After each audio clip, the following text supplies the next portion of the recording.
Buenas tardes a todos. Daremos inicio al... Good afternoon, everyone. We're going to begin with our next panel, please. We are going to watch a video.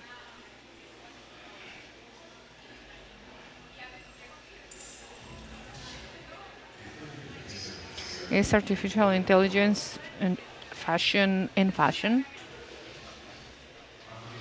Anthony LUPO, chairman of ARENTFOX, United States. Diana CAÑAS, founder and CEO of 10K Colombia. Moderator ELEONORA CARRILLO, director and associate of JACOBACCI and partnership S.L.U, Spain.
Buenas tardes a todos, bienvenidos. Good afternoon, everyone. Welcome. Thank you for being here.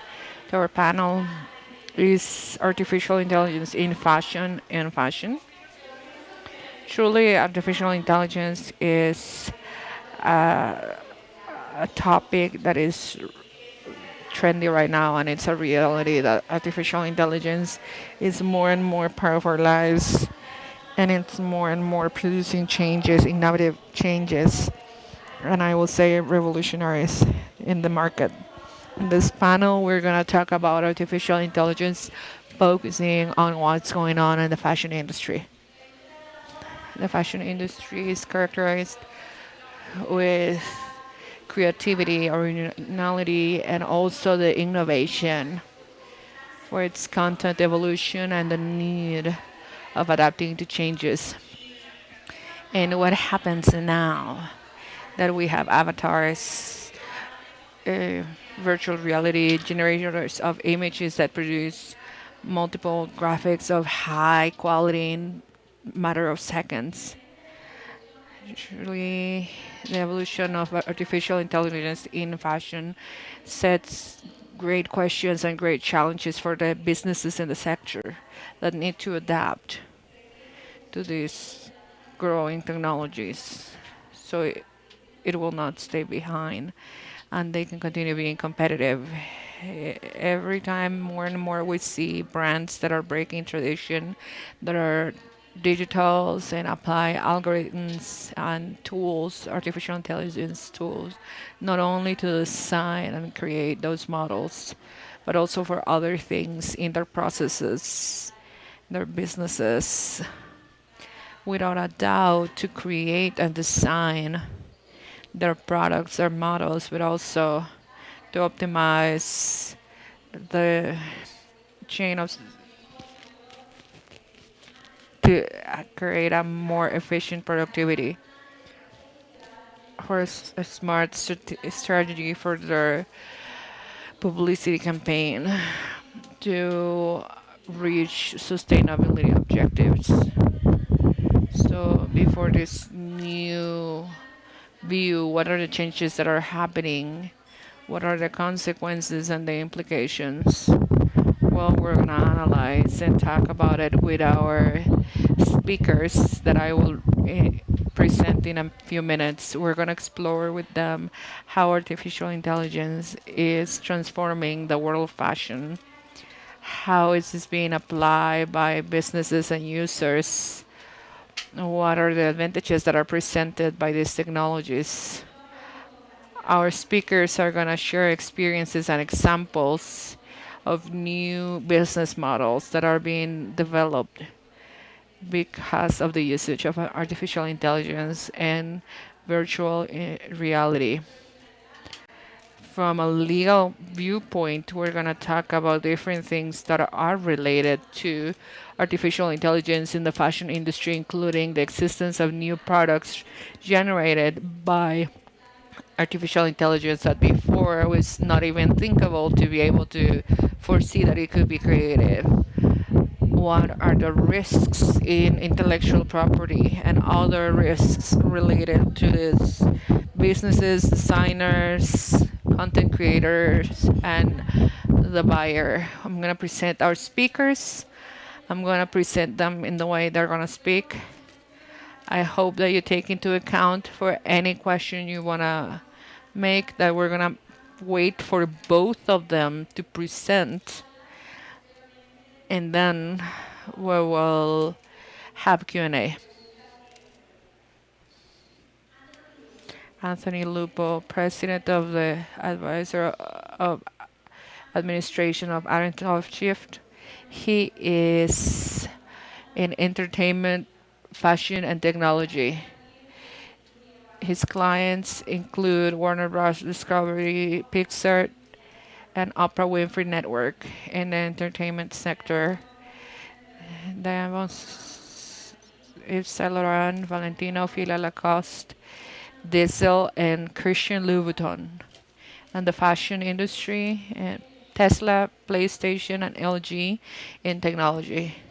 For his clients in the fashion industry and retail, Anthony is the generalist in the United States and also in the Fashion Council.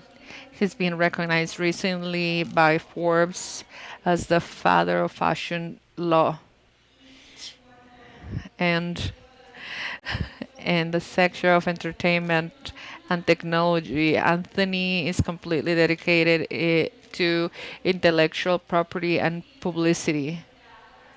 Continuing with another speaker invited today, Diana CAÑAS. She's a lawyer and she's a businesswoman in Colombia, founder of 10KA. Under her leadership, 10KA has expanded its presence all the way to Dubai. She is a pioneer of digital fashion, and her experience in law and businesses, it's leading her business to new frontiers. Diana has received the Golden Medal of Merit of Work in Europe from the European Association of Competitivity and Business. She has a technological environment that it's inclusive, and she is empowering women in fashion. Thank you, Diana and Tony. We're going to begin with your presentations. So Tony, please talk about the usage and impact.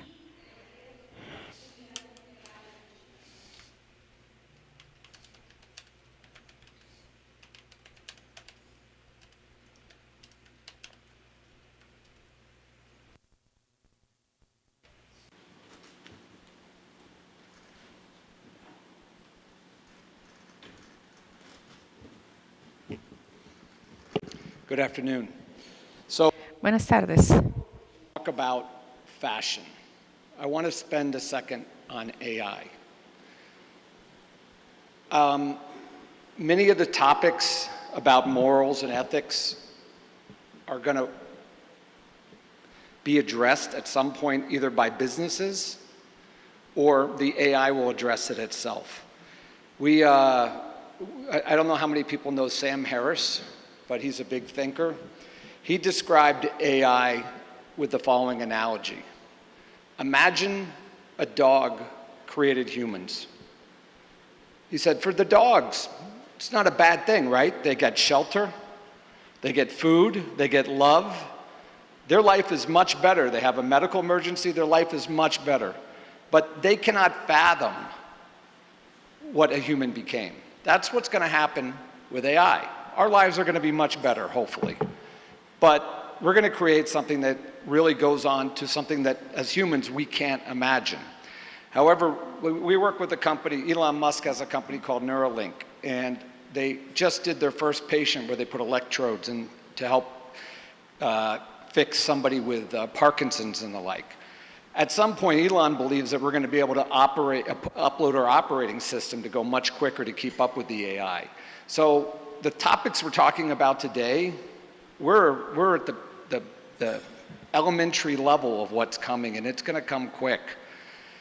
A lot of my practice deals with technology and AI, either in the auto space or the fashion space, and I think the best area to talk about is fashion, so I want to sort of talk about AI and what I'm seeing in the industry. So we see AI, which is generative as well, understanding and mitigating risk, use cases in fashion. We're going to talk about ESG, and then we'll have questions at the very end. So I want to point out, when ChatGPT started, it started in the October-November timeframe, really to the public. It had a bar passage rate and a medical passage rate of about 5 to 20%.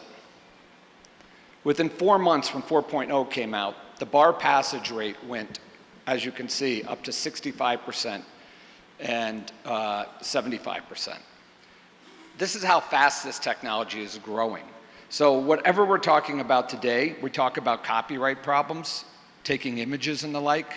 Somebody's going to fix this. Adobe has a program now where if you take images from them, they will ensure and warrant that those images are clean, or they will indemnify you. So some businesses are going to figure out how to fix many of the problems we're talking about, and probably in 2 years, these will not be the same problems we're talking about today. We just need time. So here's how I look at the world. We have data sets. You've heard about that today. The large learning models, they collect all the information they can. As they pull all this information in, we have copyright issues. You've heard today, I'm not going to spend a lot of time in this slide, other speakers have said it.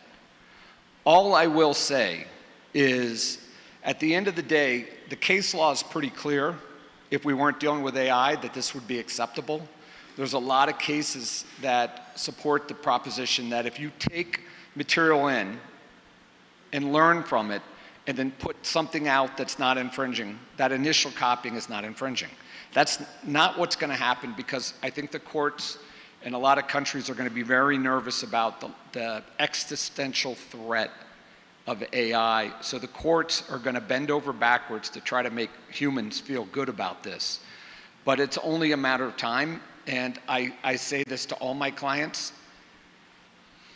If you're not paying attention to AI, including law firms, you will be left behind. Do you know the saying that I don't have to be faster than the bear, I only have to be faster than you?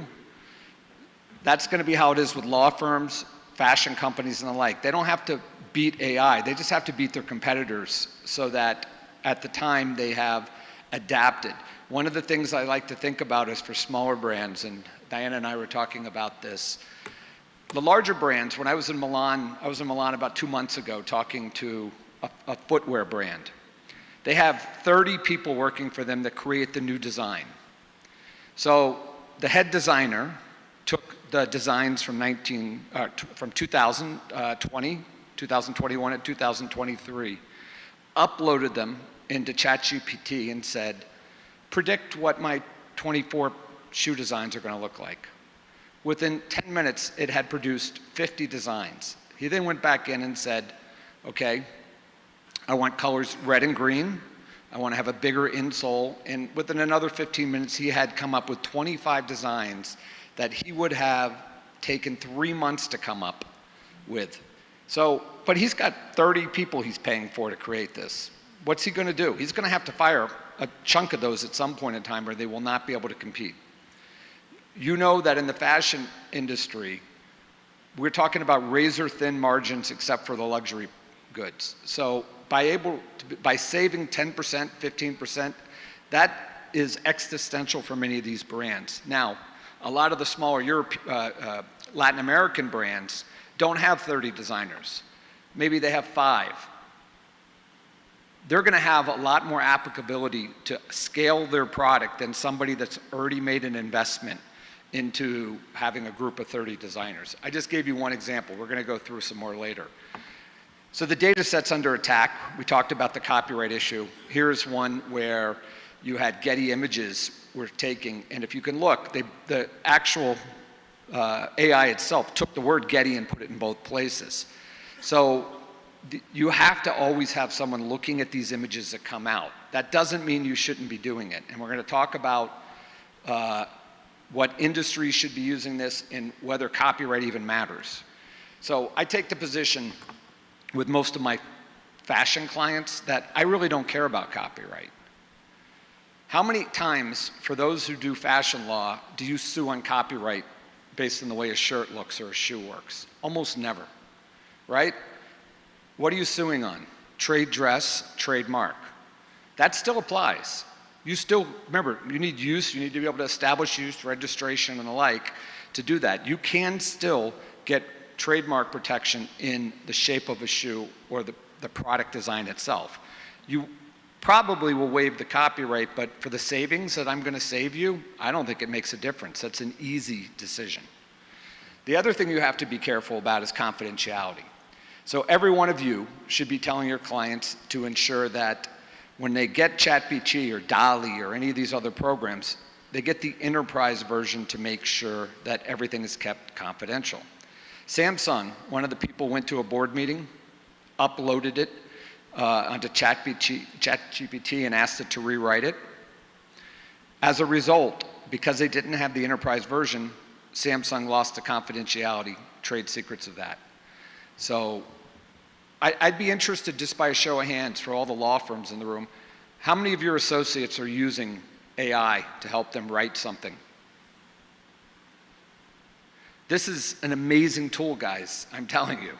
This is as good as any second or third year associate. It really is. You still have to look at every associate's work, no question, but to be able to have a first draft given to you will save you a lot of time and client expense. So the other thing you have to pay attention to is the terms of use of these tools. So we've gone through all the major ones, and you can look. You're subjecting your companies to jurisdiction in these locations.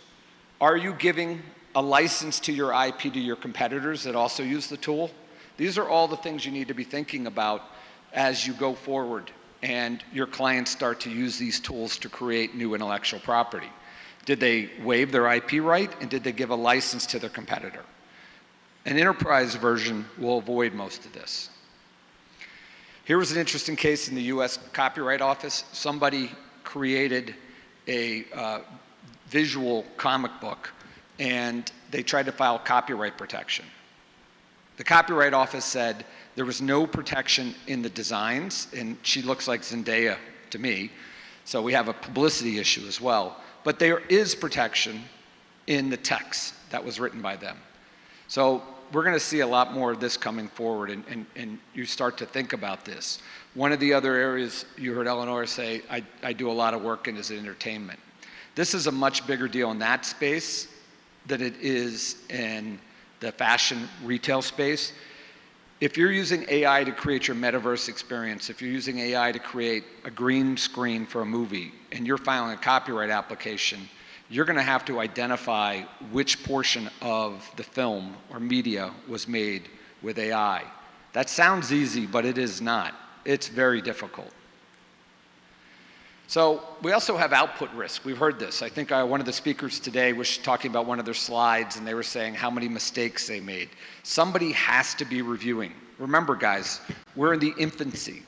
This product is still in its infancy, but it is moving at a tremendous speed. This will not be an issue as much as it is now. So we talked already about the outputs that come out. Is there copyright in it? There is trademark protection. We got to be careful publicity protection as well.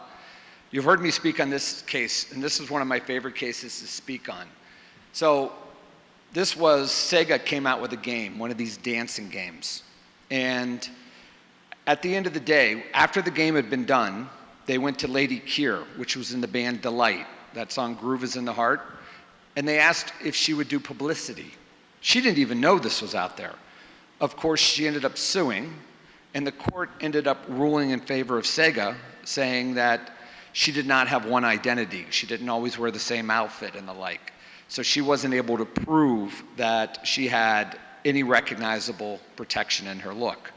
The reason I always include this slide is when you're representing clients, and if they did not go to the client in the first place to ask for permission before they made it, don't ask a question you don't want to know the answer to, right?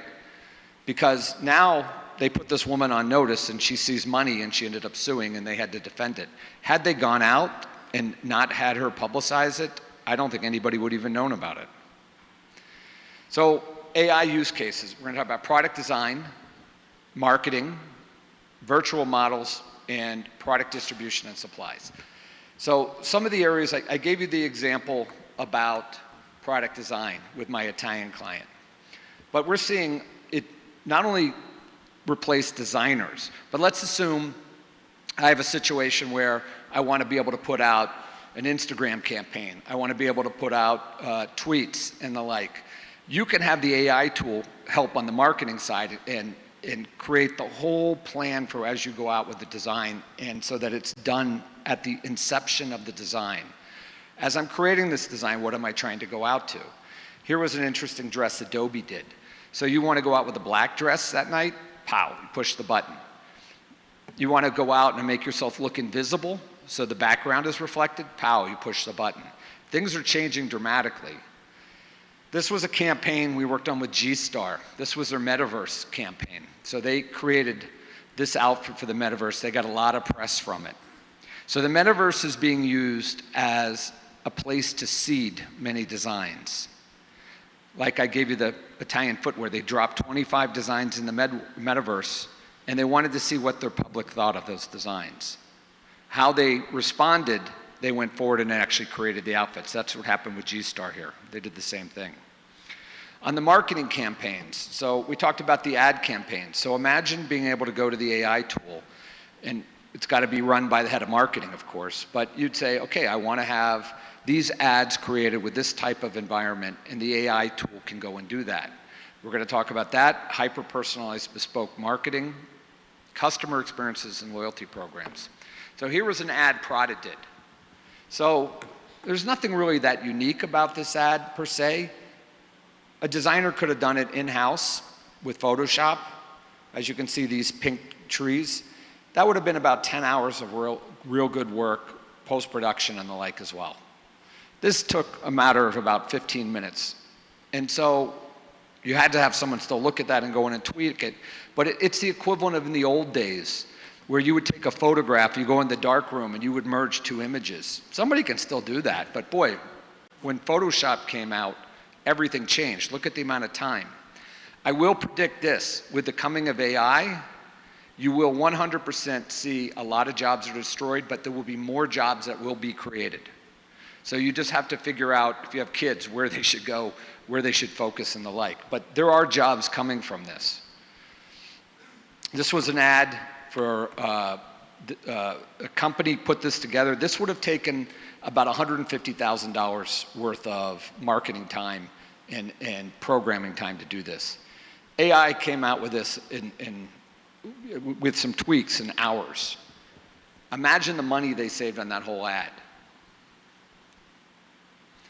So on the bespoke marketing, let's assume the AI is looking at what's coming in and what you're buying. We've talked in the past about omni-channeling, right? That's where you walk in a store, I have all this data on you, I know that you like black pants, I know what size you like and the like. The AI tool is going to be able to do that much quicker than somebody going through and trying to crunch that data and look at it. That's the weak spot in this, right? We have all this data. You have a loyalty program or a frequent flyer program and the like, and they find out that you like to fly to Latin America a lot. Instead of serving you ads for Asia, which you've never taken, they focus with ads that are directed to what you like. Now, somebody in the marketing department can do that, but you got to pay that person. It takes a lot of time. Somebody's got to crunch through that. The AI tool is going to be able to do that in minutes. And so as you're representing these companies, I cannot stress enough that the companies have a tool now to be able to reduce expenses and to survive. Because if they want to be Hermes, they can be. It won't affect them. But if you want to be not luxury, you're going to need this tool or you're going to be in trouble because your price point's going to change. So here was an ad that was done with Alfa Romeo. They went on and they asked people to design what their next car should look like with the AI tool. This is what was designed. They haven't made this car, but it's a way to engage with your customers. This is an area we're seeing a huge amount of trouble in the United States in right now. So the AI bots, you have somebody that comes in and speaks Chinese or Spanish or English. The AI bot can immediately translate that. I don't have to pay somebody in India or somewhere else to be able to communicate with the public. The AI bot can go on and answer the questions and direct the consumer much better than most humans can. Now, you've got to be careful, and you heard other speakers talk about it before. We have to have the proper terms of use and respect the privacy. Loyalty programs, another discussion point we've heard. You want, like I said, frequent flyer miles. You want to have somebody come into your clothing store and repeat. This is a tool that can totally look at the data much faster and more bespoke than any human could. So here was something that we ended up doing. I do a lot of model work. We represent Victoria's Secret. We do all their models and everything else like that. When a model comes on, I have to have someone on the stage watching, especially if there's a kid model. I got to check out, do I have parental consent for that kid? I can't let them work too long for the shoot. If it's a motion picture, we have SAG. That means if the campaign runs too long, I have to repay the model. Here was an example where I asked my marketing people, I said, create me 3 diverse models. It's the same woman. This guy made this for me in my shop in like 5 minutes. So imagine not having to go to a kid's parents. So I have clothing and I want a kid model to wear it. I make a virtual kid like that. I don't have to get the permission from the parent anymore. I don't have to deal with any of those issues. People probably have seen this. She's a virtual influencer. She's not even a real person, but people are paying for it. The one area I do some music work. I think the music industry is dead. It's going to have such a hard time because I don't think our kids give a crap on who the artist is. I think they like the persona. There's a Japanese virtual artist that tours all the time. She's projected on stage. She's doing fine. As this becomes more common, you're going to see this really become a way to get to the public and drive revenue in a different way than we've ever seen before. So you have to be careful on DEI. Levi's got in some trouble where they use virtual models, and instead of just being quiet, they decided to talk about that they were using diverse models. Well, they got in trouble for this, saying you should be hiring real diverse models, not by doing AI.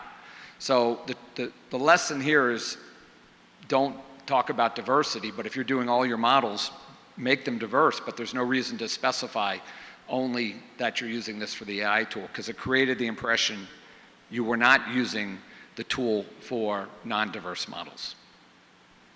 Product distribution. In today's world, we have companies have somebody that knows the product. They know that black dresses are going to sell better in New York than they will in LA. And red dresses are going to sell better in LA than they do in New York. And then what they do is they make more black dresses for New York, and they have more red dresses in LA. And they use this experience to figure out where to push the product. The AI tool is going to be able to figure that out immediately. It's going to be able to look online at your competitors and what's ever public and say, there's an overabundance of these products in red dresses in LA. Don't put as many there this year. Somebody could do that, a human could, but that takes a lot of time and effort. The AI tool is going to be able to do this immediately. ESG. You would think, well, how does it affect ESG? This is one of my favorite videos right here. This is Tommy Hilfiger. Guy walks down the street, he's greeted with what he looks like in a puffer jacket. How awesome is this, right? Brings him into the store so he can actually figure out, I want to see what that really looks like in real life. But look at that.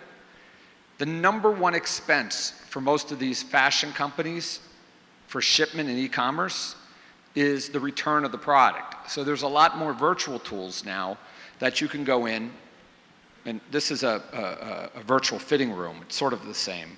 But you can go in, and here the store doesn't have to carry every color and every size. They can cover one size for one color only all the way up. Somebody tries it on, they like it, it gets shipped to them immediately. So the store doesn't have to have as much product. They don't have to have as much inventory in the back as well. This is a virtual, actually an app that's used to put on makeup. Imagine being able to have accurate, how you're going to look on a makeup tool, because the cost of return for makeup is very expensive and it can never be used again, right? So 2 other examples of the same thing. These are for shoes. You can see it's an app to see what the actual shoes look like. If a company can save 10% off their return, that is the best thing that can happen from an expense standpoint. These tools are one method of doing that. So I'm going to turn it over back to you.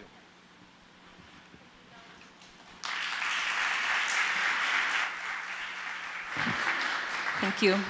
Bueno, es increíble ver todo lo que se está produciendo. Thank you. It is incredible to see all of the things that are being produced with artificial intelligence and the fashion industry.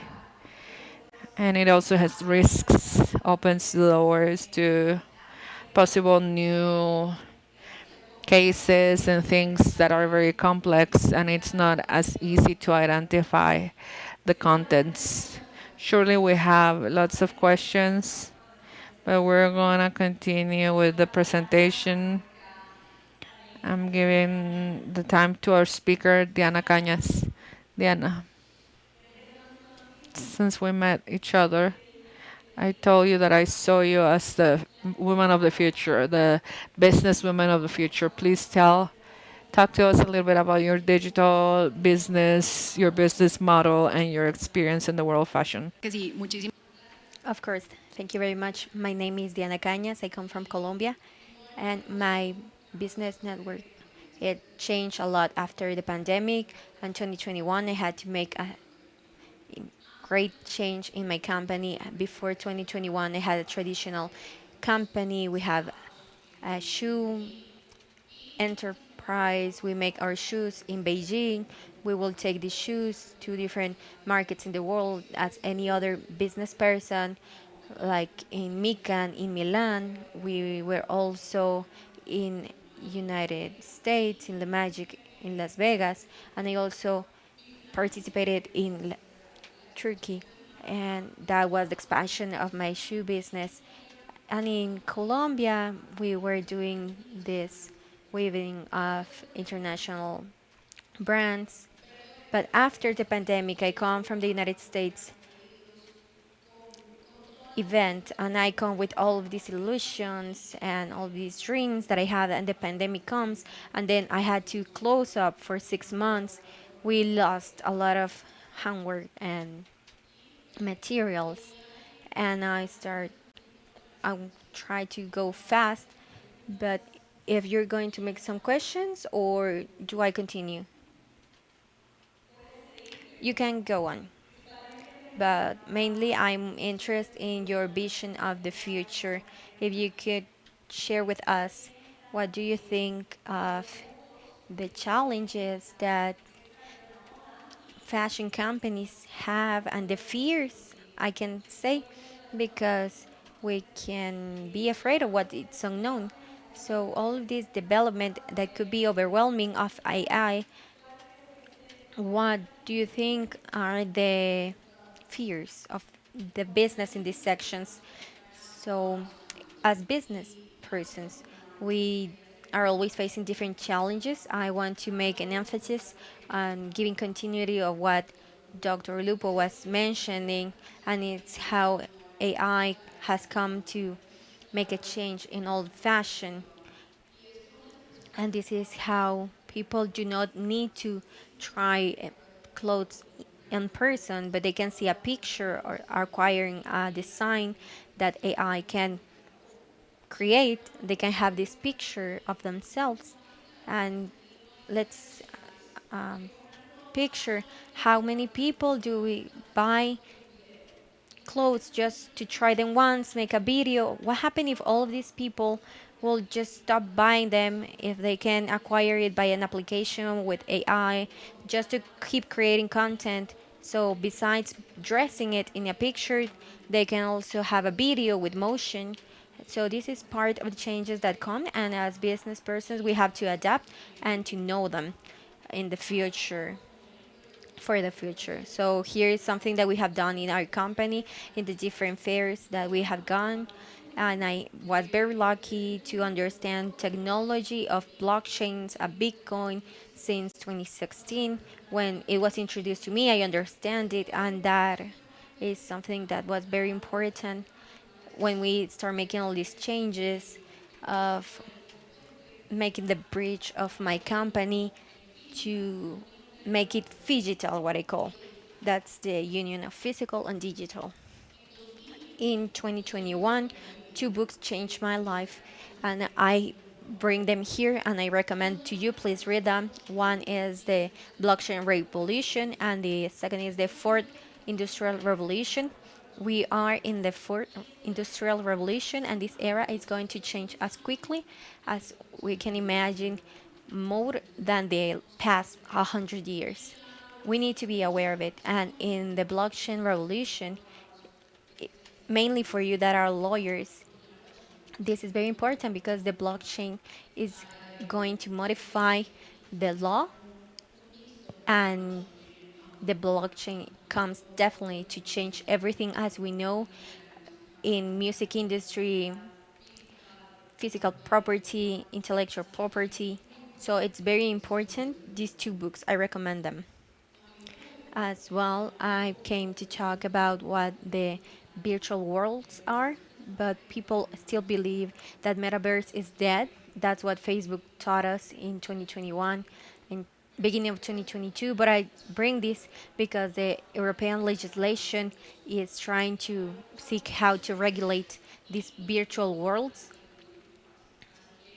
So these big countries, these big associations are standardizing processes for these virtual worlds, and this is how they are trying to make a legislation for it, so it's not dead as we think. And in our company, what I decided to do, I bring this example. Having a shoe physically, as we know, there's something called digital twin that is used in the metaverse and in different environments. In this example, I have very lucky to know these two metaverses, and these make our shoes that are the digital representation in an NFT, and the importance of NFT in the blockchain for the different metaverses and video games is property. So these shoes, the owners, they have them in their wallets and they really truly belong to them. So this is what the Web 2, Roblox, and Fortnite, it's something that we have been looking. This is something NFC. The NFC is a chip of radio frequency that the cell phones can read, and we can take our consumer to verify that this shoe is the original one, it's ours, and it has a representative NFT inside of the blockchain. So when they can read the tag, you can check that you have 100% true product, and that is a way that we can prevent falsification, as we have seen in other countries like China. We can talk about spatial web, and this comes with virtual reality and mixed reality. For companies, it's very important that companies are able to adapt, because the world in the next years, when these kind of glasses became more popular among the people that are walking around the street, this is how we see the world, the real world. But when we put on the glasses, worlds change and have a different vision. It's an interactive world, and that's what's coming for the big companies and trademarks. So if trade doesn't have an interactive ad is going to happen that when we were in the yellow pages, and then if you were not on Google, you didn't exist. That's how we see the bridge that's going to happen. This is something that we are looking now. We can see something that we are doing with our shoes, with virtual reality, how in the Snapchat you can size your shoes and interact with them.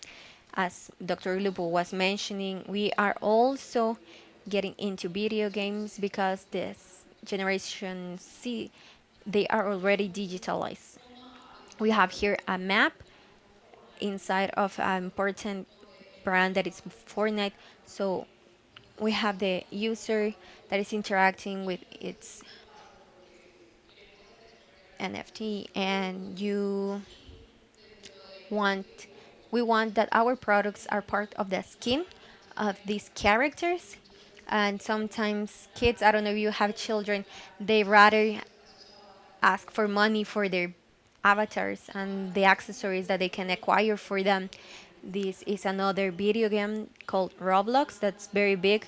We have a store where you can buy the shoes, use them, and then go through an interactive map where the shoes are represented with the logo, and that's how we want to interact with the new generation, with Generation C. And this is an alternative for brands to be able to differentiate themselves and be more competitive in the world that is coming. Here I'm going to ask just a minute of your attention. It's from a movie that's called Ready Player One. If you haven't seen it, I recommend it to you.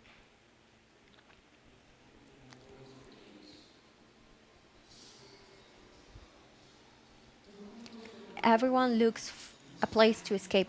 That's where Holiday did. You don't need a destiny when you're running without any direction and a pressure suit. He gave us somewhere to go, some place called Oasis.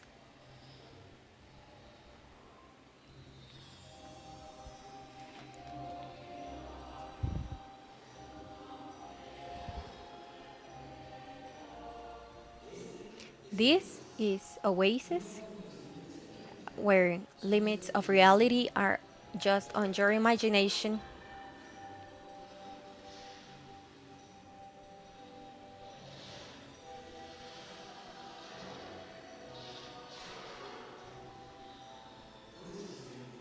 You can do whatever you want, wherever you want, like the vacation or holiday planet. You can surf, ski, climb Mount Everest with Batman. And look, this place is like Las Vegas, but in a whole country. You can get married, you can get divorced, you can spend money, you can go there.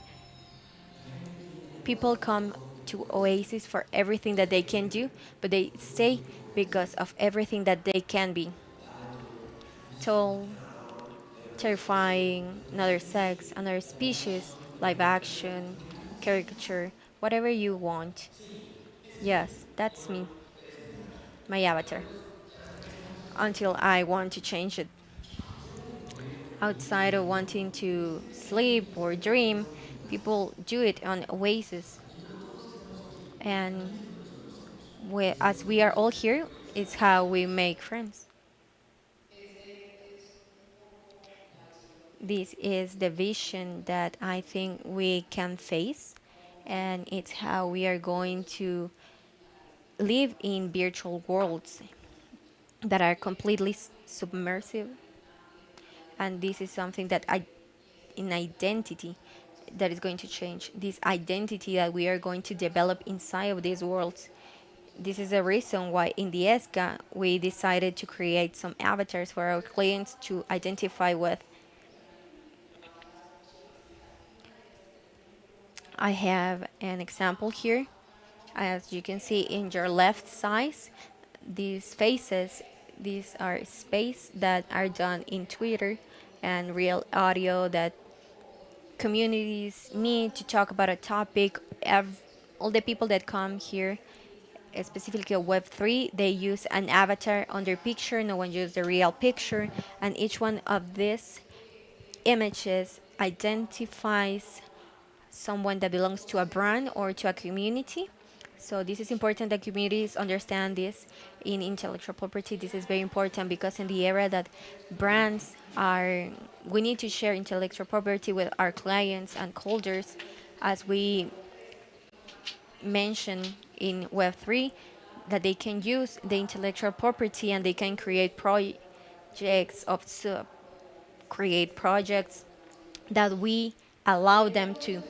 What happens with these avatars as well is that they need clothes. We are creating digital clothes to dress the avatars and to change their clothes so they can choose whenever they enter into this virtual world what they want to change on their avatars. I belong to two associations that are making these big changes of what is virtual worlds. In these standards, we have one that it's BRM, that is going to be the leader in these virtual worlds of a Japanese company, and this is the standard that it's being most used in these worlds. So what Web3 allows is that when you have your NFT, that it's on my right side, it's just the picture, just the image. When you connect to a wallet in these virtual worlds, the world knows that you have an NFT that has on its metadata. When you get logged in, your avatar is this person that can walk around these worlds. Anything else you're interested in? I always enjoy our conversations, Alex. I love that idea. You could start with Blade Runner 2049 for some reflection on artificial intelligence and humanity. Then, The Matrix for some action and philosophy. What do you think? Acá tengo un Here I have something that avatars can be, and instead of interacting with ChatGPT, you have this best friend that you can ask or have a conversation, and this comes to solve a big humanity problem. Humanity has a problem with being alone, and after pandemic, we have seen this very much. What happens with people that start? What is going to happen when people start developing relationship with IA? What if this avatar has intellectual property and information and databases? These avatars that are registered, that have all the protections, what happens in the future? These are the main characters of a media, of a film. What if they start paying us for our NFT because they're gonna want to buy it from us in the future? This is a different perspective of what we are going to face in the future. I have an example here of how in our app you can use our avatar to change clothes, aspect, and you can open this business of products, fashion products, on a digital era. Very important for video games and how your avatar can look within those worlds. I have here, this is how the smart contract of our company were created. I'm not going to talk too much about it, but this is a smart contract that each avatar can rent for an event inside of video games, and the clothes becomes this NFT that can be interoperable and interchangeable between different platforms. So this is a brief summary of what we are doing in our company and how we are relating physical fashion with digital one.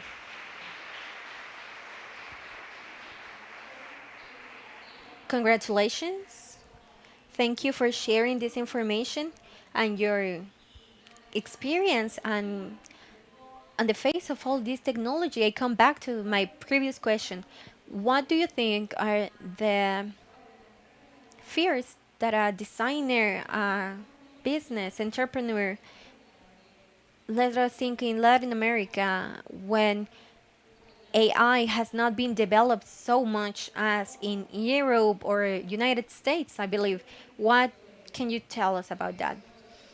This is one of the purposes that I have in the company, to bring this message to Latin America, because I want us to be competitive with companies that are much more developed, like China. They are opening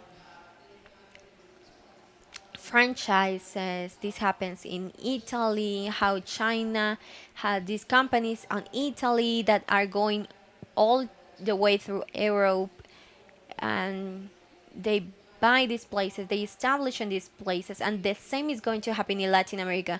So I want to bring this message and open eyes to entrepreneurs and business people. We need to learn about technology. We need to protect our companies and give this step forward right now before the next 5 or 10 years, because every year is going to be more hard to compete with these big companies. So the message is clear. What we need to give this message to the people that we know. This is an open window of things that we need to do and we need to embrace. Thank you, Diana. What do you think are the major concerns in fashion given by the use of AI? So I really do think this is existential. For the audience, does anybody think that we're going to be able to stop this or slow this in a real way? We all know this. We slowed for a couple years, 10 years, that's great. But it's a fait accompli. This is going to happen. Do you remember Kodak? Kodak was one of the top 5 brands in the world by recognition. They had an opportunity when the digital market came out to start to get into digital cameras. And they actually had a division. But the division that made all the money was the film division. So they made a business decision not to go in that direction, but to stick with their film division. You can't buy film anymore. You try to buy black and white film, there's like 3 brands of it anymore, right? They could have owned it. They're not even in the discussion. When you look at digital cameras and digital, Kodak's not even a player. And they were the biggest, and we're talking within 5 years, they went into bankruptcy. So for fashion brands, and I'll say for law firms, if you don't lean into this and figure out how to use this tool, it could be existential. There will be some fashion brands that are 100% craftsmen, like I said, an Hermes, or you want to buy shoes that are handmade shoes. But there's so few of those. For 90% of the brands, this is a tool that's going to be used to reduce the cost and expense. From an ESG perspective, you have a real problem with dumping products and the like, to be able to bespoke these on a much quicker basis. And if you get into digital printing with some of this, it's going to even be faster. So I think you have to lean into it and not be afraid of it, or you're going to be Kodak. Okay. Thank you, Tony. Tendría muchas más preguntas, pero I will have many more questions, but I would like to open the space to the public for the time that we have left. Is there someone that has a question that you would like to ask to the panelists? You can raise your hand and mention who you are asking the question to.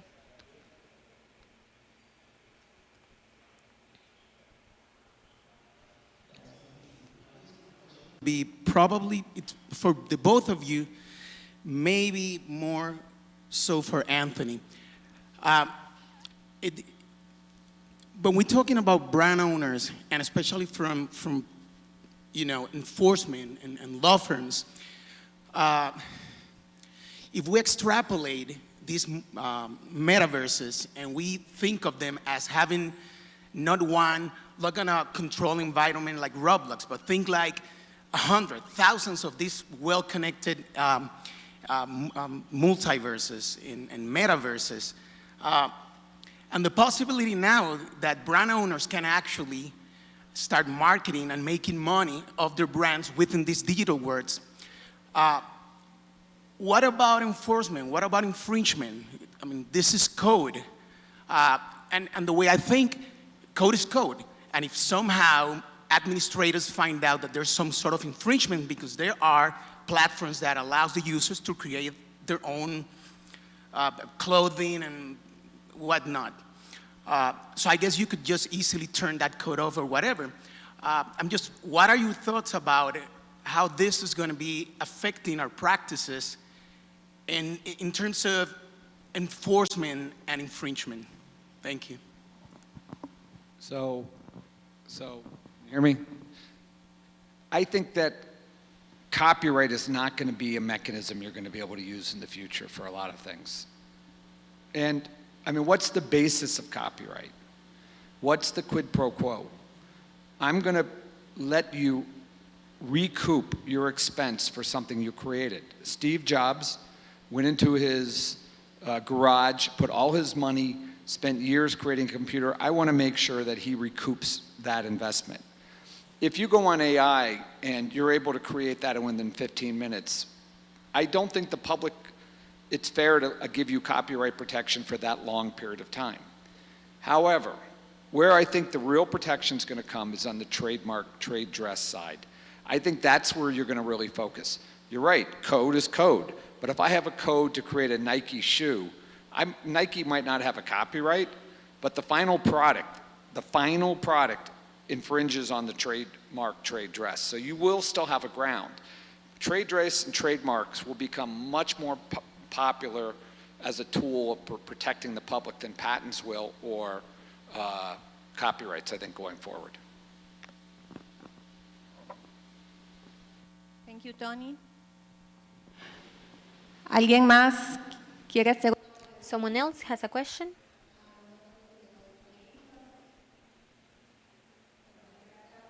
In the meanwhile?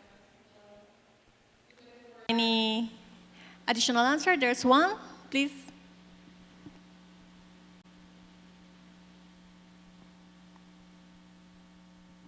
Gracias. Thank you. I want to congratulate to the panel. My question is to Diana because I know Tony and I talk a lot with Tony. Diana, we 2 years ago had a conference just talking about metaverse. And it shows that has been so many years from that conference to now. Well, what you were talking, I think that the perception of metaverse, it's getting behind what Meta said that well, I'm going to change, we're still going to make money on social media. Then Apple came with virtual reality and etc. So my question is, how do you see the future of the metaverse in relationship with what we thought that was going to happen 2 years ago? I'm really happy for that question because that's something that I really wanted to talk about. There's a company called NVIDIA. It's a technological company that's very important, big in the world, and this company is creating something that it's called Omniverse.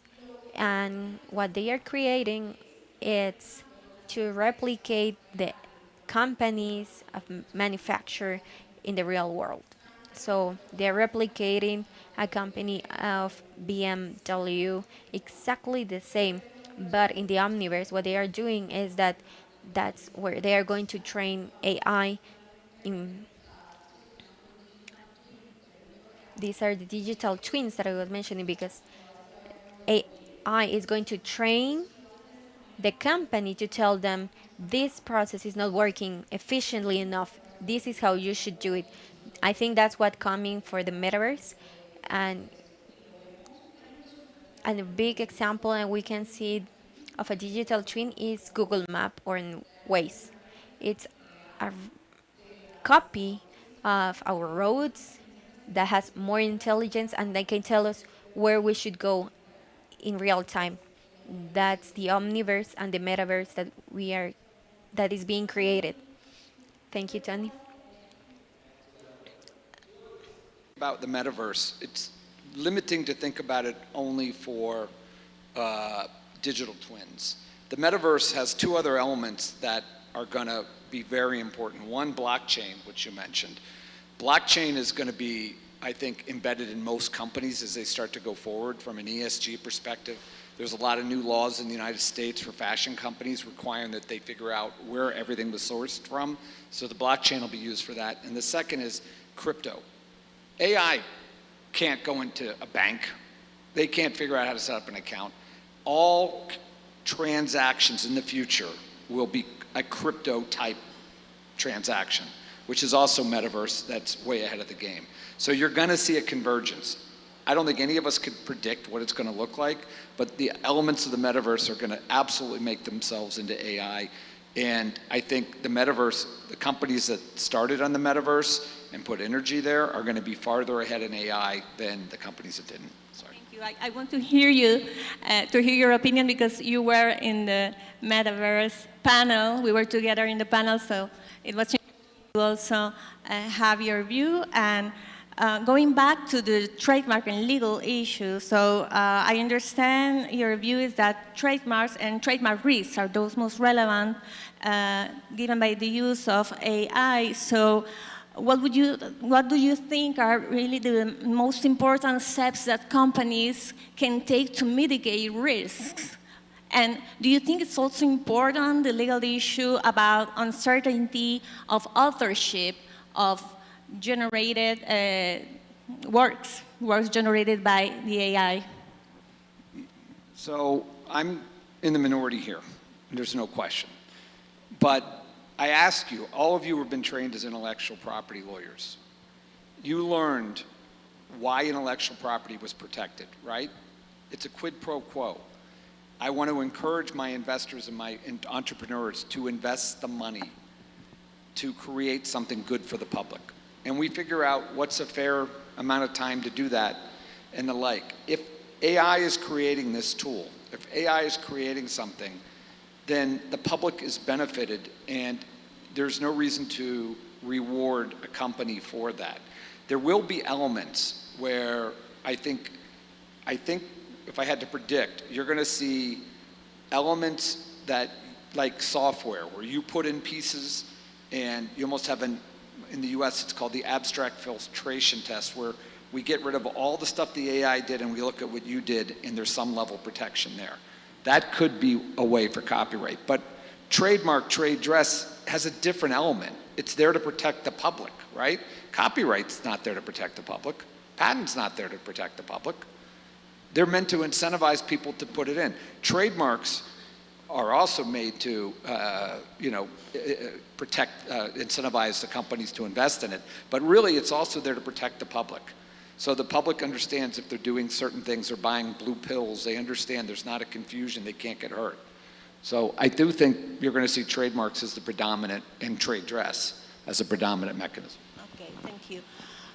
Indeed, we should also think if we are presently having an enough and solid legislation, for example, case law. I believe it reflects civil law against common law, the fact that the European Union already has issued the first AI regulation, which will not affect only Europe. Of course, it will be a global effect, while the US have very interesting and important decisions already, judgments.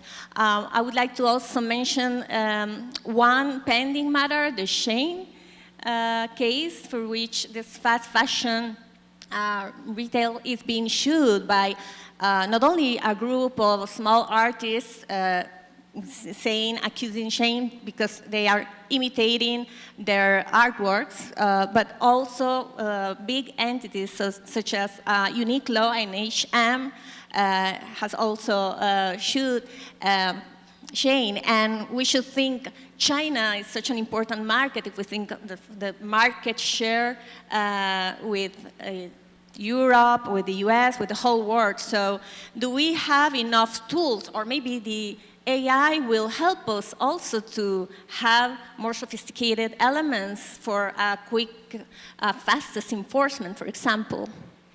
What do you think? I think you're right. I think the AI is going to play a part in the enforcement because they're going to be able to figure out much faster than us. So another question for the audience. We're in alpha with AI, right? We're alpha. We're not even in beta. We get to beta. There's another question. just real quick, if we get to the final product, you're going to be able to go to that AI and say, I want you to, I'll put it in music context, I want a song by Selena Gomez and Elvis that is popular. It's going to create something and you're going to tell it and make it non-infringing. And it will be. It'll be better than any lawyer could have gone in because it can look at any case that came out and give you a song that is non-infringing. That's where we're heading. Bueno, felicitaciones a ambos por también la presentación que han hecho. Mi pregunta va. Thank you both. My question is for Diana.